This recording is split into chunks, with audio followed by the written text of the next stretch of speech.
Harum mawar, mekar berseri. Harumnya kekal sepanjang jalan. Salam di hulur tanda berbakti. Mari kita mula berkenalan. Assalamualaikum warahmatullahi wabarakatuh. Kami daripada kelas Bahasa Melayu C. Nama saya Nur Aisyah Safia binti Syehidan. Nama saya Nurdania Batrisya binti Hamal Hisham. Dan saya Muhammad Adam Haziq bin Muhammad Nizam. Hari ini kami akan menganalisis tentang Keutuhan wacana.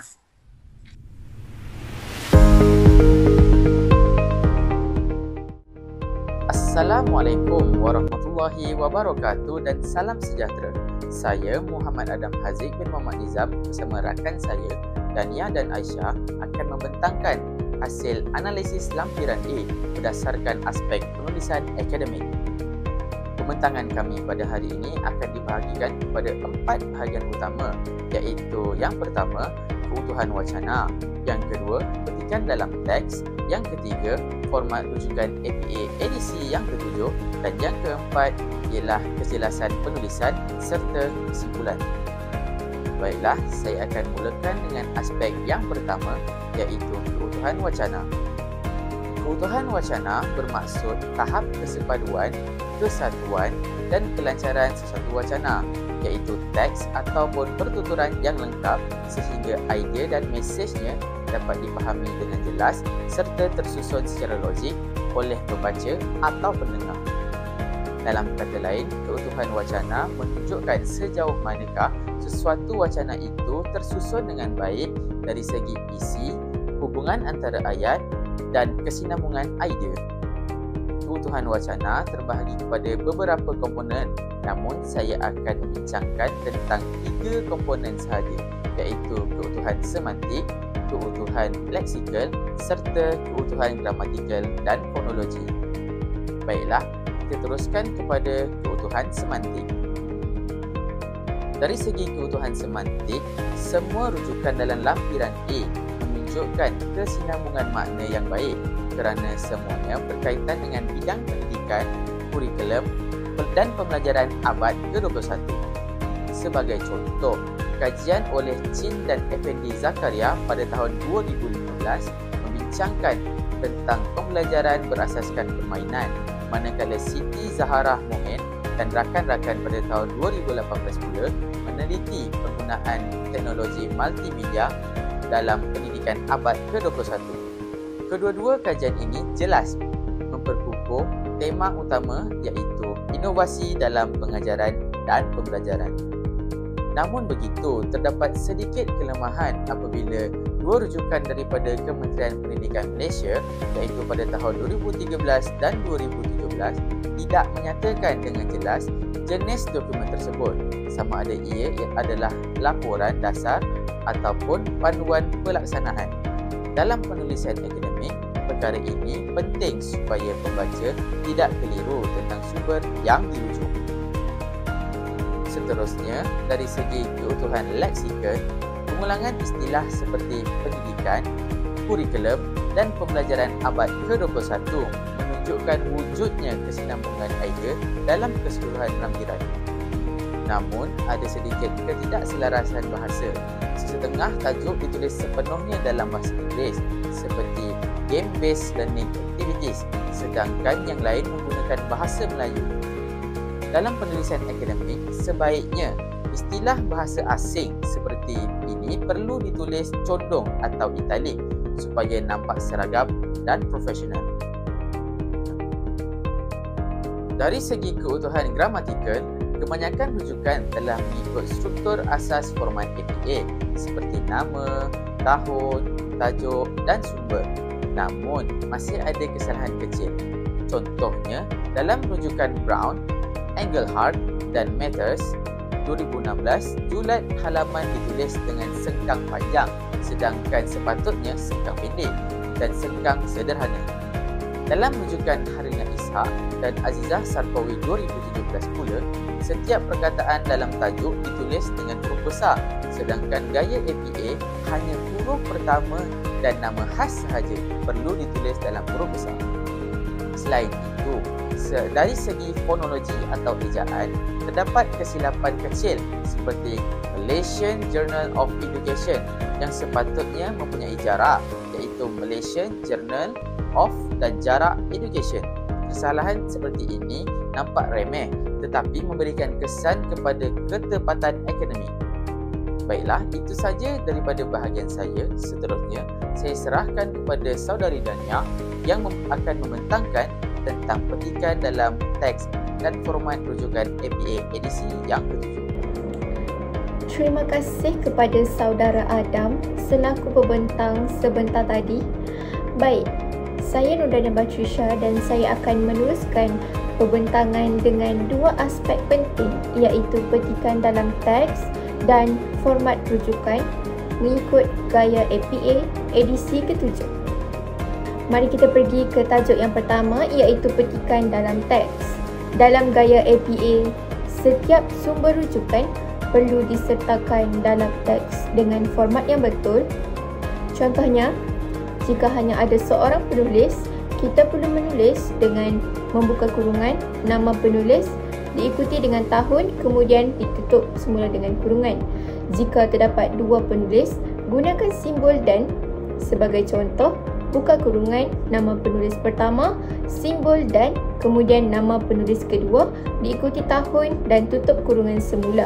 Manakala jika terdapat 3 atau lebih penulis, hanya menulis dengan nama penulis pertama, diikuti dengan ETL. Sebagai contoh, buka kurungan nama penulis, ETL dan tahun, kemudian ditutup semula dengan kurungan. Hal ini kerana ETL membawa maksud dan lain-lain, serta bertujuan untuk menunjukkan bahawa terdapat penulis lebih daripada 2 orang. Bagi organisasi seperti Kementerian Pendidikan Malaysia, sebutan pertama perlu ditulis penuh seperti Kementerian Pendidikan Malaysia KPM 2017 dan sebutan seterusnya boleh diringkaskan kepada KPM 2017.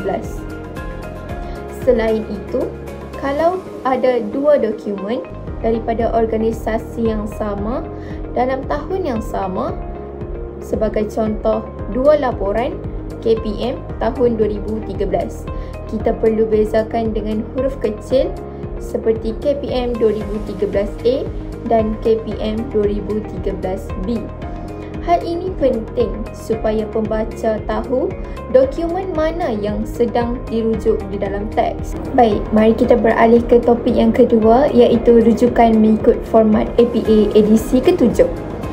Sekarang saya akan teruskan dengan format rujukan APA edisi ke-7. Secara keseluruhannya, lampiran A sudah hampir menepati gaya APA, tetapi masih ada beberapa kesalahan teknikal yang perlu diperbetulkan. Antaranya ialah nama jurnal dan proceeding mesti dicondongkan atau italic. Kemudian, tajuk artikel tidak boleh semuanya huruf besar, hanya huruf pertama dan nama khas sahaja. Kemudian, tanda sengkang sederhana mesti digunakan untuk julat halaman. Selain itu, tiada noktah selepas pautan internet. Dan yang paling penting, dokumen rasmi seperti Pelan Pembangunan Pendidikan Malaysia mesti dinyatakan penerbitnya. Sebagai contoh, Putrajaya, Kementerian Pendidikan Malaysia. Selain itu, dalam format APA 7, semua senarai rujukan mesti ditaip dengan jarak 2 ataupun double spacing dan menggunakan gaya hanging indent, iaitu baris kedua dan seterusnya perlu menjorok ke dalam. Susunan rujukan juga mesti mengikut abjad nama penulis pertama, bukan mengikut tarikh ataupun tajuk. Jika semua perkara ini diperbetulkan, senarai rujukan akan kelihatan lebih kemas dan profesional. Sekian, berakhirlah pembentangan bahagian saya. Seterusnya saya akan serahkan kepada rakan saya iaitu Aisyah untuk membentangkan aspek terakhir iaitu kejelasan penulisan dan kesimpulan keseluruhan. Terima kasih. Assalamualaikum. Terima kasih Dania. Baik, saya Nur Aisyah Safia binti Syahidan akan meneruskan pembentangan dengan bahagian terakhir iaitu kejelasan penulisan dan kesimpulan analisis lampiran A. Dari segi kejelasan penulisan, senarai rujukan dalam lampiran A sebenarnya mudah difahami dan tersusun. Cuma ada beberapa aspek teknikal yang perlu diperbaiki. Pertama, seperti yang disebut tadi, semua rujukan mesti menggunakan jarak dua baris iaitu table spacing dan gaya hanging indent. Kedua, susunan mesti mengikut abjad nama penulis pertama. Dalam lampiran A asal, ada beberapa rujukan yang perlu disusun sepenuhnya mengikut abjad. Selain itu, terdapat percampuran bahasa dalam tajuk. Ada yang dalam bahasa Melayu, ada juga dalam bahasa Inggeris. Istilah bahasa Inggeris seperti gamification atau game-based learning sepatutnya ditulis condong untuk menandakan ia istilah asing. Dari segi gaya bahasa pula, penggunaan huruf besar dan tanda baca perlu diseragamkan supaya penulisan nampak kemas dan profesional. Secara keseluruhannya, lampiran A menunjukkan keutuhan wacana yang baik kerana semua sumber yang digunakan berfokus pada topik pendidikan abad ke-21, kurikulum dan inovasi pedagogi.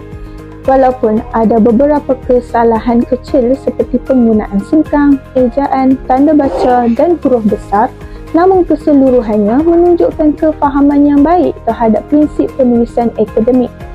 Dengan sedikit pembetulan seperti menyeragamkan penggunaan huruf condong, menambah penerbit bagi dokumen rasmi, memperbetulkan tanda baca dan menyusun semula mengikut abjad, lampiran A akan sepenuhnya memenuhi format APA edisi ke-7.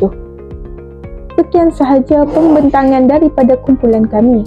Kami berharap analisis ini dapat menunjukkan betapa pentingnya penulisan akademik yang kemas, konsisten dan menepati format. Sekian, terima kasih atas perhatian semua. Itu sahaja daripada kami bertiga. Sekian, terima kasih. Jumpa Jumpa lagi.